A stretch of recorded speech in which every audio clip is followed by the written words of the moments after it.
Selamat pagi, Bapak, Ibu, Saudara sekalian. Kita lanjutkan dengan pertemuan berikutnya, pertemuan ke-11. Kita bicara tentang eksekusi strategi Blue Ocean.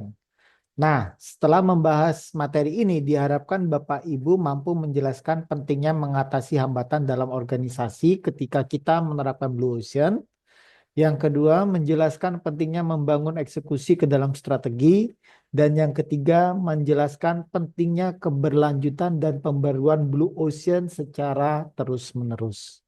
Kita menilai pertama mengatasi hambatan-hambatan dalam organisasi ketika kita menerapkan sesuatu yang baru, termasuk diantaranya menerapkan strategi Blue Ocean. Nah, pada dasarnya ketika perusahaan atau organisasi menerapkan sesuatu hal yang baru, apalagi seperti Blue Ocean, dia akan mendapati hambatan. Ada 4 hambatan utama, yaitu terkait dengan kognitif, kemudian hambatan sumber daya, hambatan motivasi, dan mungkin ada hambatan politis. Nah, kita akan bahas satu persatu hambatan tersebut agar kita bisa menerapkan Blue Ocean dengan cepat. Nah, hambatan kognitif terkait dengan kita berbicara bagaimana mayoritas tidak memahami kenapa harus dilakukan perubahan seperti itu. Dibicara tentang kognisi, pemikiran. Nah, jadi kalau ada hambatan ini wajar, maka kita harus perlu melakukan eksplanasi secara terus-menerus. Nah, kemudian berikutnya adalah setelah mereka paham, biasanya nanti kita akan bertanya, ada nggak hambatan sumber daya dalam rangka kita mengimplementasi strategi-strategi baru tersebut. Nah, setelah sumber daya teratasi, maka kita bicara tentang SDM-nya. Bagaimana memotivasi mereka supaya mereka betul-betul mau mengimplementasikan strategi baru tersebut. Nah, kemudian berikutnya adalah mungkin ada hambatan politis terhadap mereka yang terkena dampak negatif dari suatu perubahan tersebut. Nah, ini kita harus atasi bersama. Nah, kita lanjutkan berikutnya. Nah, untuk uh, membalikan konvensional wisdom. Biasanya ada konvensional wisdom bahwa semakin besar perubahan, maka semakin besar sumber daya dan waktu yang dibutuhkan. Nah, untuk dapat membalikannya, kita perlu membentuk tipping point leadership. Nah, tipping point itu diterjemahkan tempat terjadinya titik pergolakan. Artinya kepemimpinan pada titik kritis. Ya. Nah, di sini kita berusaha mengidentifikasi titik-titik prioritas tersebut. Nah, kunci untuk kita bisa mengatasi masalah ini adalah pada pemusatan, konsentrasi, bukan penyebaran sumber daya. Ini nanti penjelasannya akan kita lihat di halaman berikutnya.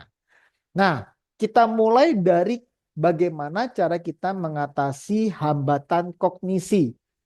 Nah, seringkali orang tidak mau berubah. Kenapa?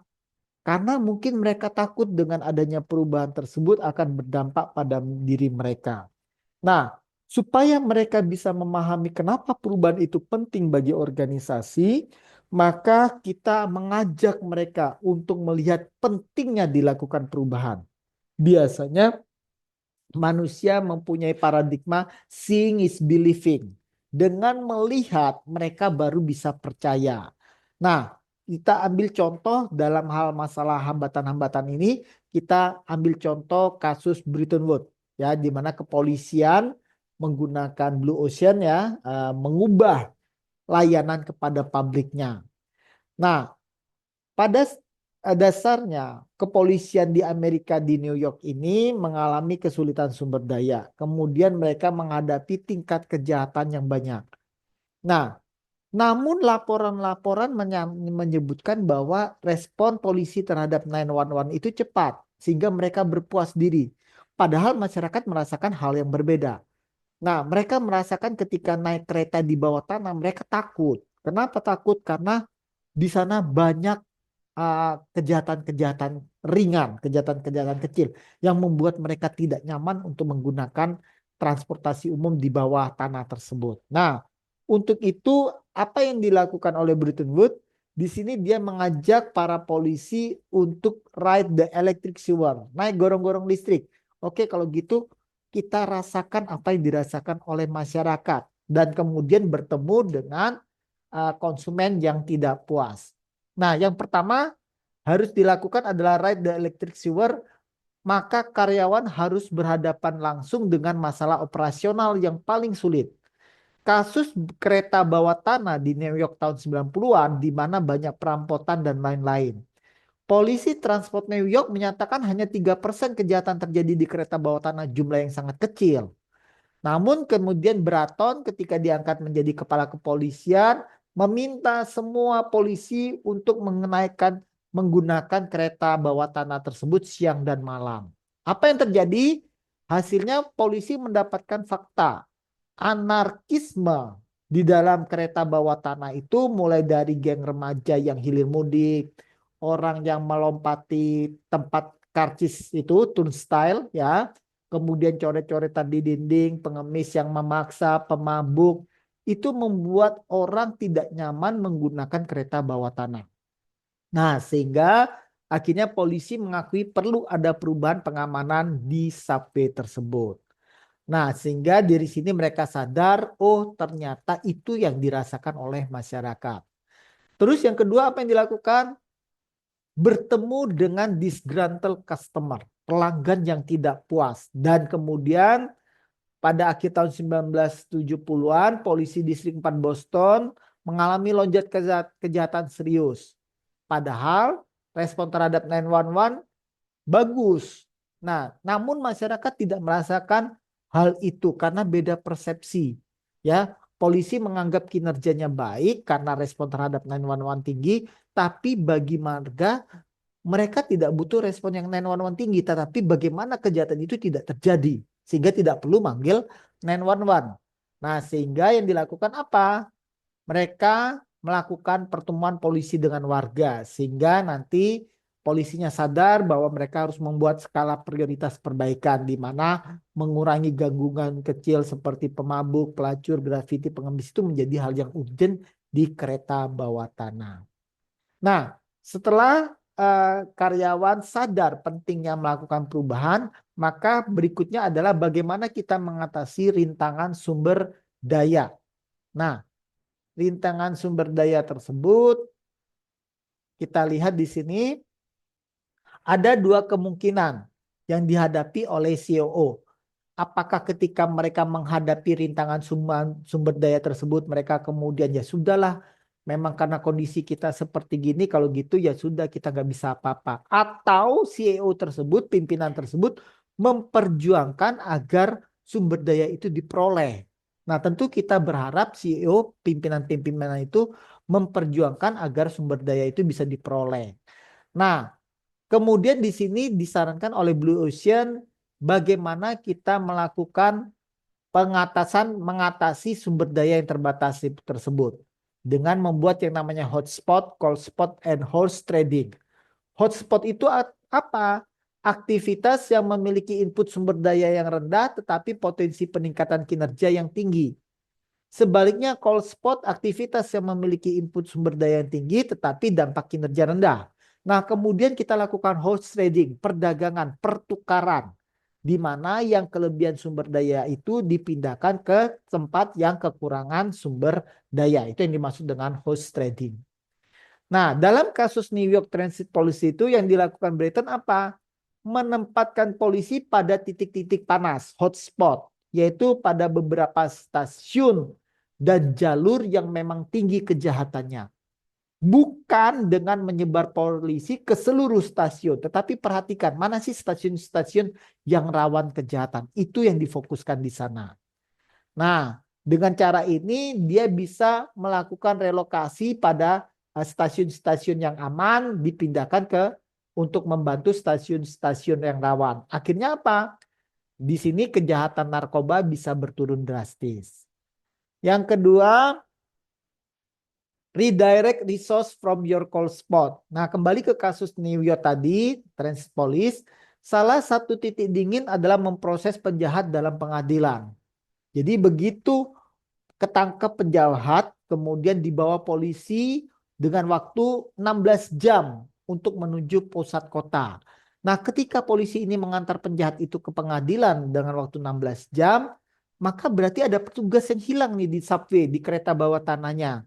Nah, kalau gitu jangan dong setiap ada tangkap penjahat langsung dikirim eh, ke kantor pusat ke pengadilan sana ya, tetapi dibuatlah bus penangkapan. Nanti secara periodik bus itu baru diberangkatkan menuju ke kantor pusat polisi dalam rangka menuju pengadilan. Kemudian yang ketiga apa? Melakukan pertukaran atau biasa kita sebut host trading. Nah, contohnya apa? Dean Eisenman berperan sebagai host trader. Eiserman ini melihat bahwa unit transit membutuhkan kantor dan memiliki banyak mobil. Sedangkan divisi pembebasan bersyarat itu kekurangan mobil tetapi memiliki ruang kantor yang luas. Nah, yang dilakukan Eiserman apa? Ya sudah, nanti unit transit yang membutuhkan kantor itu dan banyak mobil, mobilnya diberikan kepada divisi pembebasan bersyarat.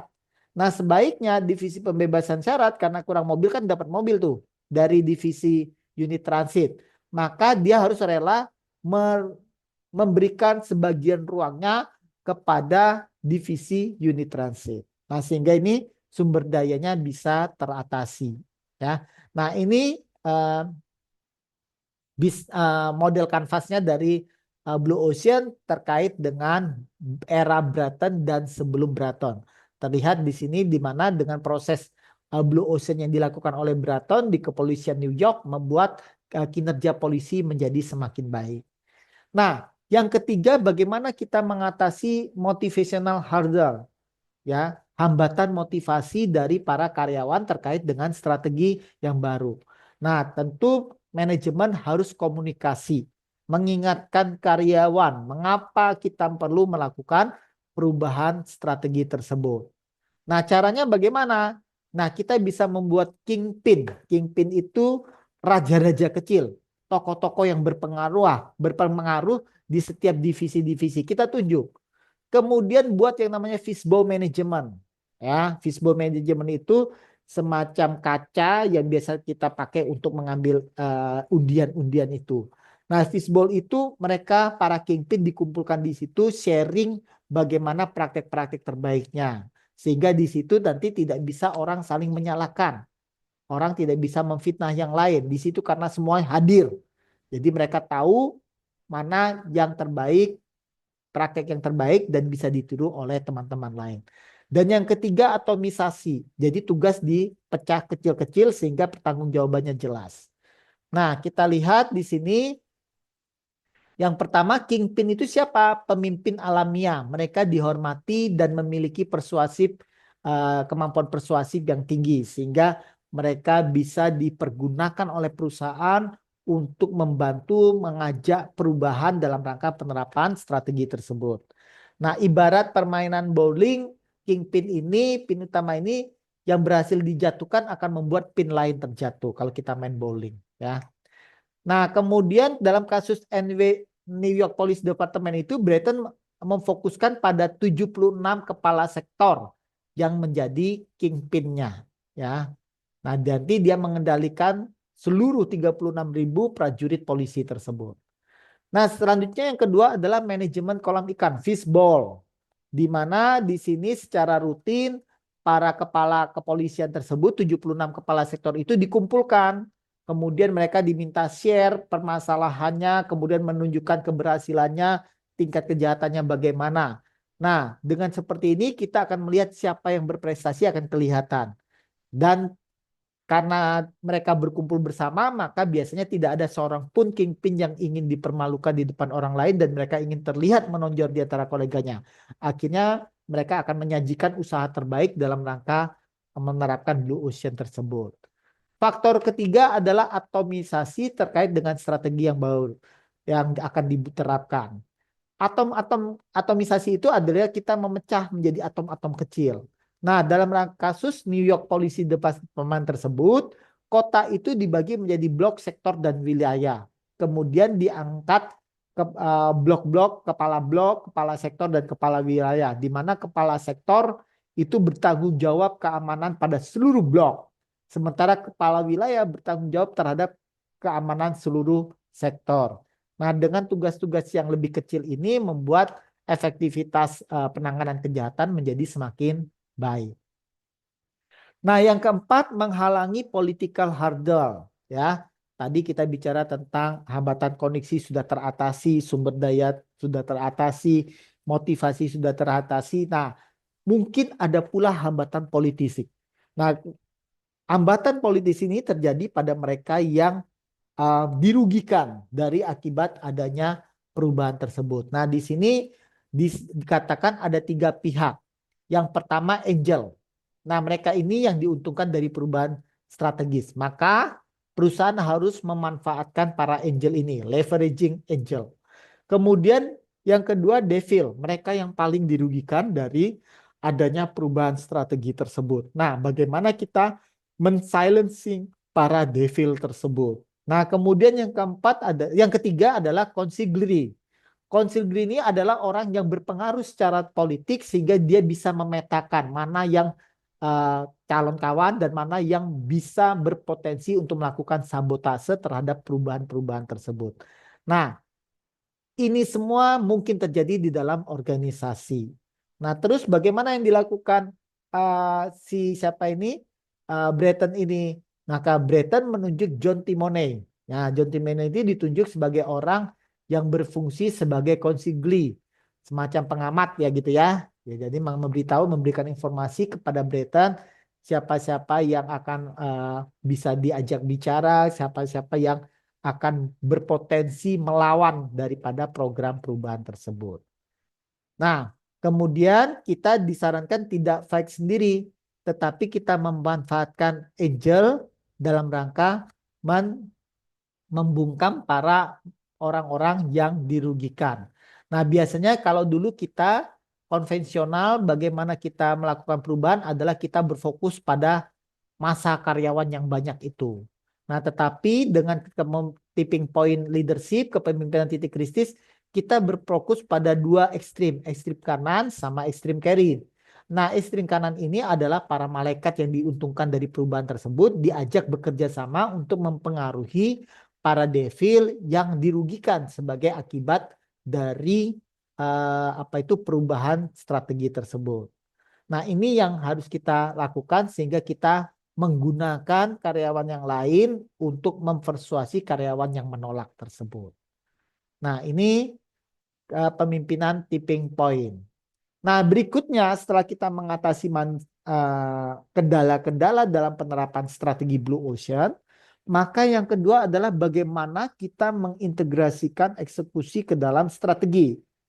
Nah, di sini tentu kita menyadari bahwa yang namanya tadi perubahan, apalagi Blue Ocean, itu akan membuat tantangan semakin meningkat. Ya, banyak orang yang takut keluar dari zona nyamannya, sehingga kita perlu membuat strategi yang bagus dalam rangka implementasi Blue Ocean tersebut. Nah, hal yang penting adalah mengintegrasikan eksekusi ke dalam strategi. Dengan cara apa? Memberikan proses yang adil. Proses yang adil merupakan variabel kunci yang membedakan langkah strategi Samudra Biru yang berhasil dan yang gagal. Nah, yang dimaksud proses yang adil itu apa? Nah, kita lihat di sini. Nah, proses yang adil itu dimulai dari proses formulasi strategi, adanya engagement, eksplanasi, ekspektasi, itu menjadi hal penting. Nah, engagement, eksplanasi, ekspektasi itu ada di halaman berikut penjelasannya, tapi saya jelaskan melalui gambar ini saja. Silakan saudara baca bukunya. Nah, ketika kita merancang strategi Blue Ocean, kita melibatkan karyawan, ya. Nah, pimpinan-pimpinan di level bawah, tadi para kingpin kita libatkan. Kemudian kita jelaskan kenapa kita harus melakukan perubahan. Dan setelah mereka memahami, kita berikan ekspektasi bahwa ini loh, kalau terjadi Blue Ocean ini, maka harapannya apa yang dituntut dari para karyawan. Nah, kemudian berikutnya kita buat kepercayaan dan komitmen. Nah, untuk meningkatkan kepercayaan dan komitmen, maka kita harus melibatkan mereka dalam yang namanya menghargai pendapat mereka baik secara emosi maupun secara intelektual. Karena pada dasarnya Setiap orang itu ingin mendapat pengakuan baik secara emosional maupun secara intelektual. Nah, kemudian dengan adanya kepercayaan dan komitmen daripada karyawan, biasanya akan terjadi perilaku kerjasama sukarela. Nah, harapannya dengan adanya kerjasama tersebut akan terjadi implementasi yang baik, yang bahkan melampaui target-target yang kita tetapkan. Nah, itulah pentingnya kita melakukan bagaimana melakukan proses yang adil, sehingga diharapkan implementasi Blue Ocean mampu memberikan nilai yang melebihi ekspektasi kita. Oke, kita lanjutkan pada bagian berikutnya, keberlanjutan dan pembaruan strategi Blue Ocean. Nah, apakah setelah kita membuat strategi Blue Ocean dan sukses, terus kita berhenti? Jawabannya tidak. Kenapa? Karena ketika kita membuat temuan Blue Ocean yang baru, cepat atau lambat kompetitor akan meniru. Nah, ketika kompetitor rame-rame meniru, maka yang tadinya Blue Ocean akan kembali menjadi Red Ocean.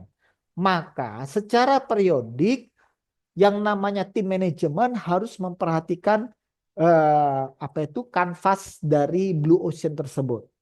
Nah, kalau kelihatan strateginya sudah mulai konvergen lagi, mulai menyatu, artinya kita dan pesaing mulai hampir sama, maka perlu dilakukan tindakan-tindakan agar kita menjadi kembali divergen.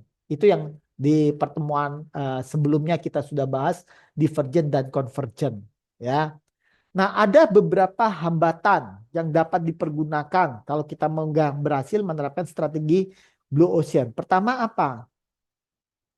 Tidak mudah bagi pesaing untuk meniru kita apabila mereka menggunakan logika strategi konvensional. Itu yang pertama. Yang kedua, citra merek. Kalau kita berhasil menerapkan Blue Ocean pertama kali, maka nanti ini sangat terkait dengan ini, popularitas mereknya. Kita akan dipandang sebagai the first mover. Nah, sebagai the first mover, maka citra merek kita baik, popularitas merek kita juga menjadi bagus, ya. Nah, tentu saudara ingat the first mover advantage waktu di pelajaran manajemen strategik. Siapa yang pertama kali melaunching produk, maka produknya akan diingat oleh masyarakat. Nah, contohnya apa? Contohnya mesin pompa air.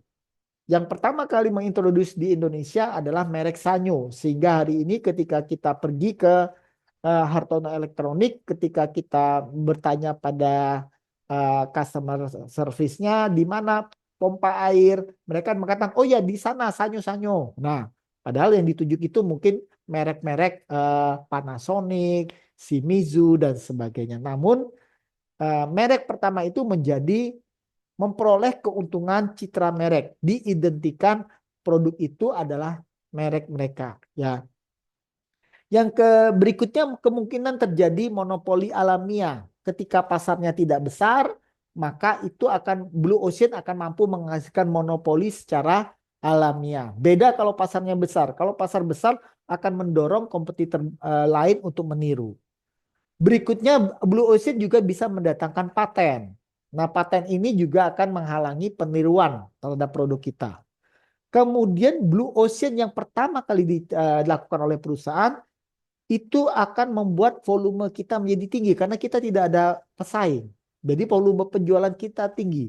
Nah, dengan volume penjualan kita yang tinggi, maka kita mampu memperoleh yang namanya economic of scale, yaitu skala biaya yang lebih ekonomis. Jadi kita menghasilkan barang dengan biaya ekonomis. Ini tidak mudah ditiru oleh pesaing baru karena mereka harus mungkin investasi mesin, investasi orang dan sebagainya. Kemudian eksternal jaringan juga menjadi competitive advantage kalau kita sebagai perusahaan Blue Ocean yang pertama. Karena kita akan membangun jaringan di mana jaringan itu bisa kita proteksi dari kompetitor-kompetitor kita. Kemudian berikutnya apa?